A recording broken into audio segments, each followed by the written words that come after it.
តងនឹងសាកលវិទ្យាល័យជីណានគឺគាត់មានលក្ខណៈពិសេសមួយគឺគាត់ស្ថិតក្រោមការគ្រប់គ្រងរបស់យោធាចិនតែម្ដងហើយសិស្សដែលចូលក្នុងសិក្សានៅ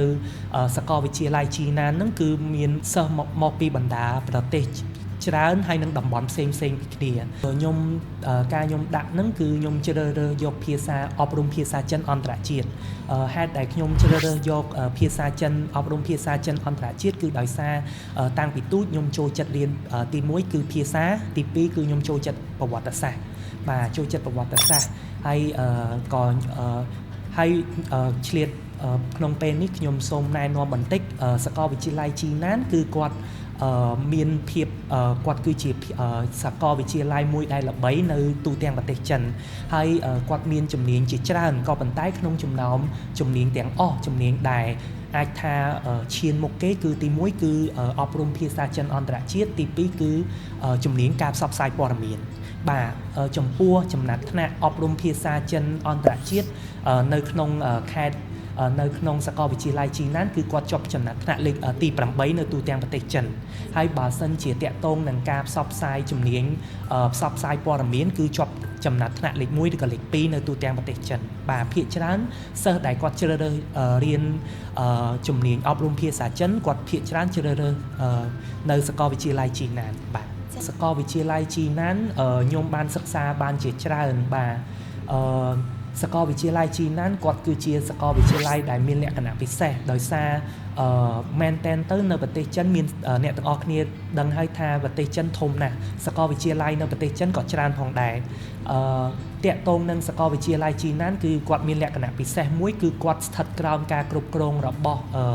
យោធាចិនតែម្ដងហើយសិស្សដែលចូលក្នុងសិក្សានៅសាកលវិទ្យាល័យជីណានហ្នឹងគឺមានសិស្សមកពីបណ្ដាប្រទេសច្រើនហើយនឹងតំបន់ផ្សេងគ្នាជាក់ស្ដែងសាកលវិទ្យាល័យជីណានដែលខ្ញុំបាទរៀនសូត្រហ្នឹងគឺប្រមូលផ្ដុំដោយសិស្សមិនថាមកពីចិនដីគោកបាទហើយចិនតៃវ៉ាន់ចិនម៉ាកាវចិនហុងកុងហើយប្រទេសឥណ្ឌូនេស៊ីម៉ាឡេស៊ីថៃឡាវហើយនិងហ្វីលីពីនហើយមួយទៀតគឺអាហ្វ្រិកហើយខ្ញុំបាទក៏មានកិត្តិយសផងដែរខ្ញុំគឺជាសិស្សមានន័យថាបើគិតថាសិស្សខ្មែរគឺជាជំនាន់ទី1មុនដែលខ្ញុំទៅហ្នឹងគឺអត់ដែលមានសិស្សខ្មែរទៅរៀនទេបាទហើយទៅដំបូងហ្នឹងមានតែ3នាក់ទេបាទ3នាក់ដែលរៀននៅហ្នឹងគាត់ភាគច្រើនចាយពេលលើស្វ័យសិក្សាច្រើនហើយភាគច្រើនគាត់នៅបណ្ណាល័យបាទបណ្ណាល័យស្វ័យសិក្សារៀនសូត្រខ្លួនឯងច្រើនបាទហើយខ្ញុំក៏អត់សូវមានបទពិសោធន៍ដែរព្រោះអីយើងដំបូងអញ្ចឹងពេលហ្នឹងគឺខ្ញុំបានមិត្តភ័ក្តិម៉ាឡេដោយសារទាំងរបៀបស្នើសុំឬក៏ការស្នាក់នៅឬក៏បែបបទនៃការធ្វើកិច្ចការអ្វីគឺយើងអត់ដឹងទេយើងមានតែសិក្សារៀនសូត្រពីសិស្សច្បងដែលគាត់បានទៅពីមុននៅពេលនោះក្នុងចំណោមសិស្សប្រទេសអាស៊ានទាំងអស់មានតែប្រទេសម៉ាឡេស៊ីឯដែល